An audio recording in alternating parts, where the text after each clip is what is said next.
बिस्मिल्लाहिर्रहमानिर्रहीम। अच्छा स्टूडेंट्स, आज हम देखेंगे कि exercise 4.4 question number 8 second part हम इसका देखेंगे कि हमने इसको कैसे थ्रू फैक्टराइजेशन कैसे सॉल्व करना है।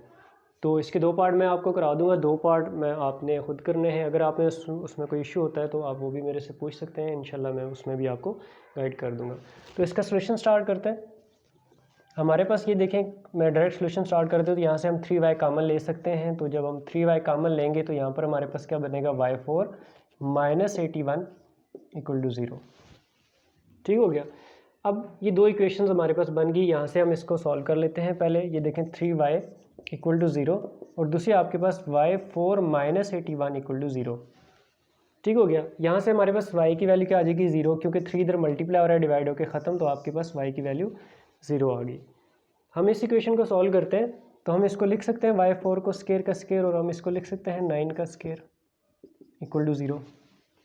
तो यहाँ पर हम इसको यूँ सॉल्व कर लेते हैं। A square minus B square का फार्मूला बना लेते हैं, A minus B into A plus B equal to 0। ठीक हो गया। अब इसको हम सेपरेट इक्वल टू 0, हम इसको सेपरेट इक्वल टू 0 करके सॉल्व कर लेते हैं। तो y square minus 9 equal to 0 और y square plus 9 equal to 0। अब ये यहाँ पर नेगेटिव हो रही है, जब राइट हैंड साइड पे शिफ्ट हो जाएगी तो वैल्यू क्या हो जाएगी, पॉजिटिव। हमने y की वैल्यू फाइंड आउट करनी है तो आपने दोनों तरफ क्या लेना है, स्क्वायर रूट लेना है। ठीक है, और आपके पास वैल्यू क्या आ जाएगी, प्लस माइनस 3। ठीक हो गया। आपके पास y की वैल्यू क्या आ गई, प्लस माइनस 3, और यहाँ से y की वैल्यू 0।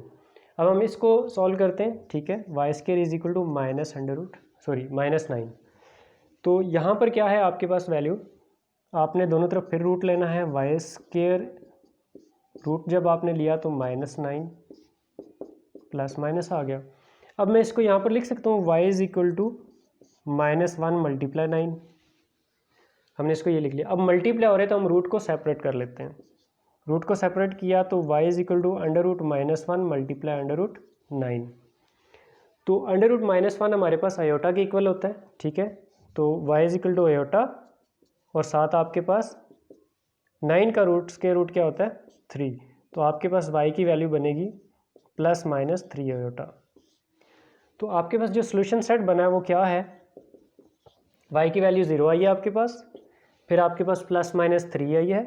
ठीक है, और फिर आपके पास प्लस माइनस 3 आयोटा। तो ये हमारे पास सोल्यूशन सेट आ गया इस इक्वेशन का। तो इसी तरह अब हम इसका सेकंड पार्ट देखते हैं। ठीक है, इसको पहले इसके फैक्टर बना लेते हैं। हम एक पेयर ये कंसीडर कर लेते हैं और एक पेयर ये कंसीडर कर लेते हैं। देखिए यहाँ से एक्स स्क्वायर कॉमन आ रहा है। ठीक हो गया, एक्स स्क्वायर जब कॉमन लिया तो एक्स प्लस 1 प्लस 1 यहाँ से कॉमन लिया तो एक्स प्लस 1 इक्वल टू 0। अब यहाँ से एक्स प्लस 1 इधर भी है, इधर भी हम इसको दोबारा कॉमन ले लेते हैं। आपके पास एक्स प्लस 1 यहाँ से कॉमन आएगा तो यहाँ से एक्स स्क्वायर बचेगा और यहाँ से आपके पास 1 बचेगा इक्वल टू 0। अब यहाँ पर भी हमारे पास दो इक्वेशंस बनती हैं, एक इस इक्वेशन को इक्वल टू 0 और इस इक्वेशन को अलग हम इक्वल टू 0 कर लेते हैं। एक्स प्लस 1 इक्वल टू 0, यहाँ से एक्स की वैल्यू आपके पास क्या आएगी, माइनस 1। ठीक हो गया। इसी तरह हम यहाँ पर देखते हैं दूसरी इक्वेशन को, एक्स स्क्वायर प्लस 1, दूसरे फैक्टर को सॉरी, तो यहाँ से आपके पास क्या आ जाएगा, x square is equal to minus 1। अब हमें एक्स की वैल्यू चाहिए तो एक्स स्क्वायर रूट लेना पड़ेगा दोनों साइड पे। आप लिख सकते हैं taking square root on both sides.